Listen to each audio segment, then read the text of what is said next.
यानंतर आता काही महत्त्वाच्या बातम्या वेगवान स्वरूपात पाहूयात। पोलीस आणि सत्ताधाऱ्यांनी माझ्या हत्येचा कट रचल्याचा गंभीर आरोप भाजपचे नेते किरीट सोमय्या यांनी केला आणि शिवसेना आणि राष्ट्रवादीकडून गनिमी काव्यानं हल्ल्याचा कट रचण्यात आल्याची माहिती खुद्द पोलिसांनी दिल्याचा गंभीर आरोप किरीट सोमय्या यांनी केला।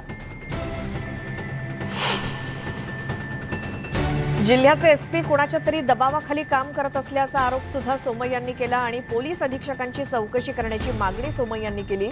रिसॉर्टवरती कारवाई करण्यासाठी किरीट सोमय्या आक्रमक झाले होते। दरम्यान भाजपचे नेते निलेश राणे यांनी देखील पोलिसांवरती आरोप केलेत। पोलिसांनी आम्हाला फक्त बसवून ठेवलं होतं, एफआयआर काही घेतली नाही, पोलीस दबावाखाली काम करत असून त्यांना कुणीतरी आदेश देत आहे असा आरोप निलेश राणेंनी केला।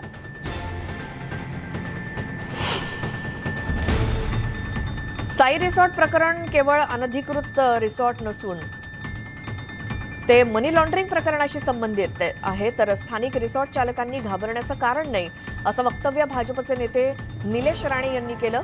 तर महाविकास आघाडीच्या नेत्यांनी स्थानिकांना घाबरवून हे प्रकरण वेगळ्या दिशेला घेऊन जाण्याचा प्रयत्न केल्याचा आरोप निलेश राणेंनी केला।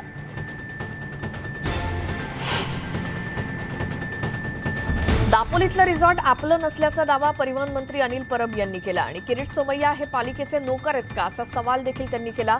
किरीट सोमय्या यांनी हिंमत असेल तर रिसॉर्ट तोडून दाखवावं असं आव्हान अनिल परब यांनी केलं।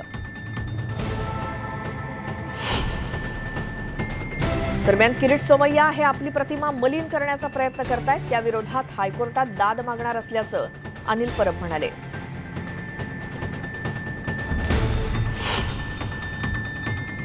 किरीट सोमय्या हे आंदोलन करण्यात आणि त्याचा पाठपुरावा करण्यात समर्थ असल्याचं वक्तव्य भाजपचे प्रदेशाध्यक्ष चंद्रकांत पाटील यांनी केलं। भाजप सोमय्यांच्या पाठीशी असल्याचंही पाटील म्हणाले। वरिष्ठ पोलीस अधिकाऱ्यांवर महाविकास आघाडी सरकारच्या मंत्र्यांचा दबाव असल्याचं त्यांनी सांगितलं।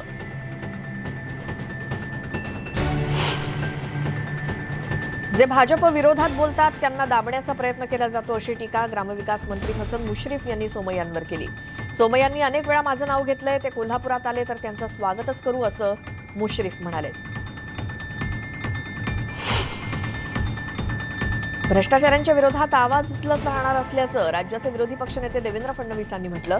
किरीट सोमय्यांची दापोलीतील हातोडा यात्रा हे प्रतिकात्मक आंदोलन असून कारवाई संस्था किंवा न्यायालय करणार असल्याचं त्यांनी सांगितलं। त्यामुळे कुठल्याही कारवाईनं दबणार नाही असा इशारा त्यांनी दिला। भाजपचे नेते किरीट सोमय्या यांचा निषेध नोंदवण्यासाठी दापोलीतील व्यावसायिकांनी त्यांची प्रतिकात्मक अंत्ययात्रा काढत मुंडन केलं। किरीट सोमय्या हे स्थानिक व्यावसायिकांच्या मुळावर उठले असल्यामुळे आम्ही ही भूमिका घेतल्याचं व्यापाऱ्यांचं म्हणणं आहे। किरीट सोमय्यांच्या रत्नागिरी दौऱ्यावर विनायक राऊतांनी खोचक टीका केली। हातोडा कुदळ फावडं जे घ्यायचे ते घ्या, पण शिवरायांचा मर्द मराठा मावळा दिल्लीच्या तख्तासमोर नमणारा नाहीत आणि तो लढतही राहणार असं राऊत म्हणाले।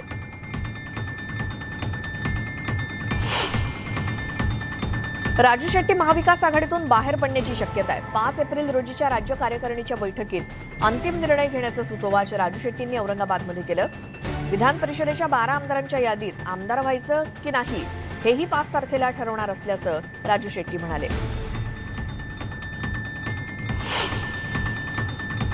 वंचित बहुजन आघाडीचे नेते प्रकाश आंबेडकर यांच्यावर शिवसेना आमदार संतोष बांगर यांनी केलेल्या टीकेचे पडसाद परभणीमध्ये उमटले। बांगर यांच्या विरोधात अॅट्रॉसिटी कायद्याअंतर्गत गुन्हा दाखल करावा अशी मागणी वंचित बहुजन आघाडीच्या वतीनं करण्यात आली, तर जिल्हाधिकाऱ्यांना निवेदन सुद्धा देण्यात आलं।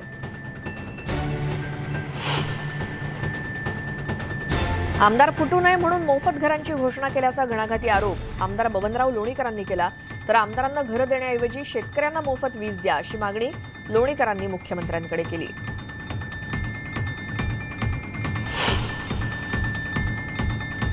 एसटी कर्मचाऱ्यांच्या विलिनीकरणाबाबत जोपर्यंत निर्णय होत नाही तोपर्यंत 1 लाख संसार उद्ध्वस्त होतील या चंद्रकांत पाटलांच्या वक्तव्याला एकनाथ खडसेंनी समर्थन दिलंय।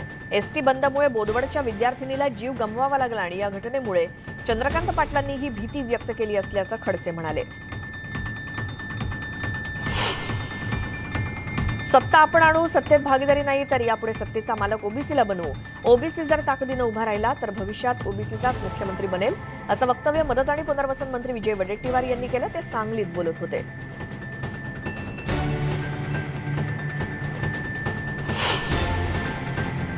कोल्हापूर पोटनिवडणुकीआधी दोन्ही पाटलांमध्ये शाब्दिक युद्ध सुरू झाले. सतेज पाटलांनी पाठून वार न करता समोरून बोलावा असा खोचक सल्ला चंद्रकांत पाटलांना दिलाय.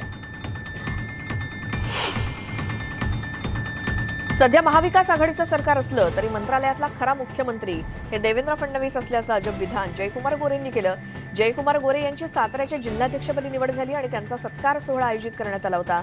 त्यावेळी ते बोलत होते. चंद्रपूर शहरातील आझाद उद्यानाच्या उद्घाटन प्रसंगी प्रोटोकॉलच्या मुद्द्यावर अभूतपूर्व गोंधळ पाहायला मिळाला. चंद्रपूरचे आमदार किशोर जोरगेवार आणि भाजप कार्यकर्त्यांनी एकमेकांविरोधात जोरदार घोषणाबाजी करून गोंधळ घातला.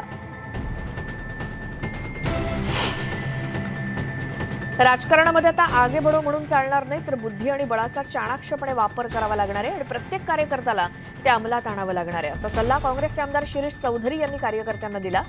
जळगावातील युवक काँग्रेसच्या पदग्रहण समारंभात ते बोलत होते.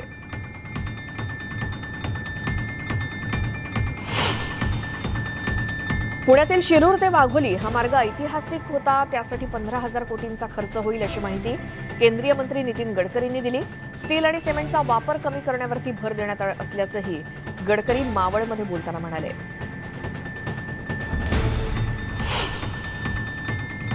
सांगली ते इस्लामपूर रोडवर भरधाव कारची समोरासमोर धडक झाली. या अपघातामध्ये एकाच कुटुंबातल्या 4 मृत्यू झाला तर 7 वर्षांची चिमुकली गंभीर जखमी झाली आहे.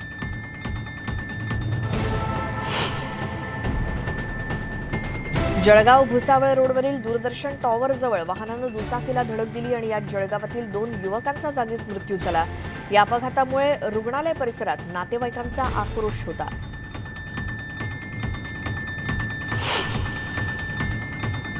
रत्नागिरी जिल्ह्यातल्या संगमेश्वर तालुक्यातल्या परचुरी इथे बाव नदीमध्ये पोहायला गेलेले 2 जण बुडले. प्रमोद कळंबटे आणि संकेत कळंबटे असं बुडलेल्या दोघांची नावं आहेत.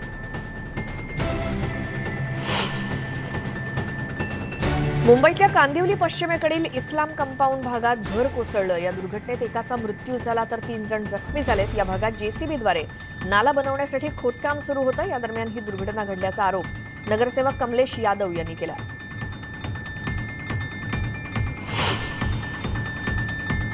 मालाड मालवणी इथल्या रोडवर भरधाव दुचाकीस्वार नाल्यामध्ये पडला आणि नाल्यावरील सुरक्षा भिंतीचा काही भाग उघडा असल्यामुळे हा अपघात झाला. संपूर्ण घटना सीसीटीव्हीत कैद झाली आहे.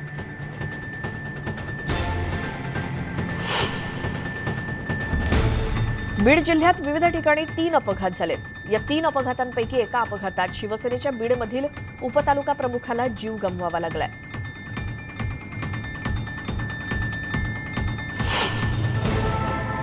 किरकोळ वादातून सूड भावनेनं पेटलेल्या तरुणानं भर झोपेत डोक्यात दगड घालून मित्राची हत्या केली.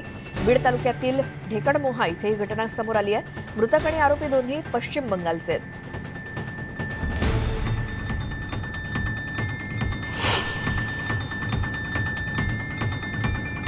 नाशिकच्या काठ गल्लीतील एका इमारतीच्या 3ऱ्या मजल्यावरती आग लागली आणि आगीत एक 44 वर्षीय इसमाचा मृत्यू झाला. या मृतकाची वयोवृद्ध आई सुदैवानं बचावली.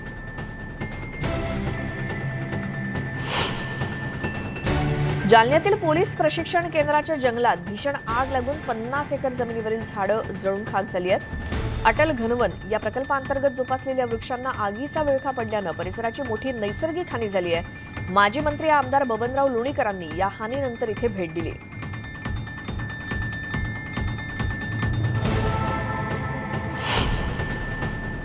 आणखी अशाच महत्त्वाच्या बातम्या पाहूयात एका छोट्याशा ब्रेक नंतर. तुम्ही पाहत राहा न्यूज 18 लोकमत.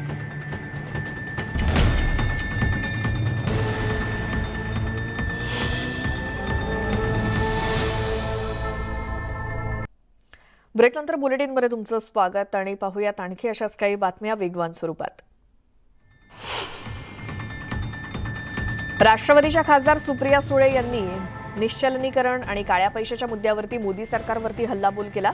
तसंच त्यांनी केंद्रीय मंत्री भागवत कराड यांना निश्चलनीकरणातून किती काळा पैसा परत आला असा देखील सवाल उपस्थित केला. अजिंक्य रहाणेच्या दमदार सलामीच्या जोरावर कोलकाता नाईट रायडर्सने चेन्नई सुपर किंग्सवर पहिल्या सामन्यात 6 विकेट्स राखत दमदार विजय साकारला आणि चेन्नईनं धोनीच्या नाबाद 50 धावांच्या खेळीच्या जोरावर केकेआर पुढे 132 धावांचं आव्हान ठेवलं होतं आणि या आव्हानाचा पाठलाग करताना अजिंक्यनं केकेआरला दमदार सुरुवात करून दिली. अजिंक्यनं 34 चेंडूंमध्ये 6 चौकार आणि एका षटकाराच्या जोरावर 44 धावांची दमदार खेळी साकारली आणि संघाला विजय मिळवून देण्यात मोलाचा वाटा उचलला. पुढील वर्षी म्हणजे 2023 पासून बीसीसीआय महिला आयपीएल सुरू करण्याचा विचार करते. त्या दृष्टीने बीसीसीआयनं पावलं उचलायला सुरुवात केली असून शुक्रवारी म्हणजेच 25 मार्च रोजी आयोजित करण्यात आलेल्या गव्हर्निंग काउन्सिलच्या बैठकीत यावरती चर्चा करण्यात आली. सिनेसृष्टीतील सर्वोच्च पुरस्कार म्हणून गौरवला जाणाऱ्या 94व्या ऑस्कर पुरस्काराचं काउंटडाऊन सुरू झालंय. अखेर 2 वर्षांनंतर 27 मार्चला म्हणजे आज 94व्या ऑस्कर पुरस्काराची घोषणा केली जाणार आहे. दरवर्षीप्रमाणे यंदाही लॉस एंजेलिस इथे डॉल्बी थिएटरमध्ये या कार्यक्रमाचं आयोजन करण्यात आलंय.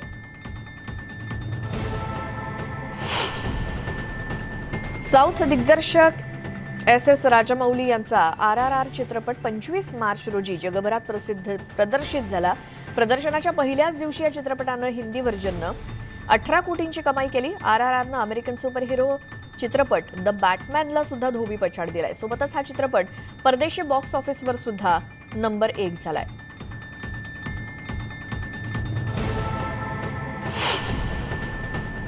या बातम्यांसोबतच वेळ झाली आहे नमस्ते महाराष्ट्रमध्ये आत्ता इथेच थांबण्याची. ताज्या बातम्यांच्या अपडेटसाठी न्यूज 18 लोकमतच्या YouTube चॅनलला सबस्क्राईब करा आणि फेसबुकवर सुद्धा आम्हाला फॉलो करा.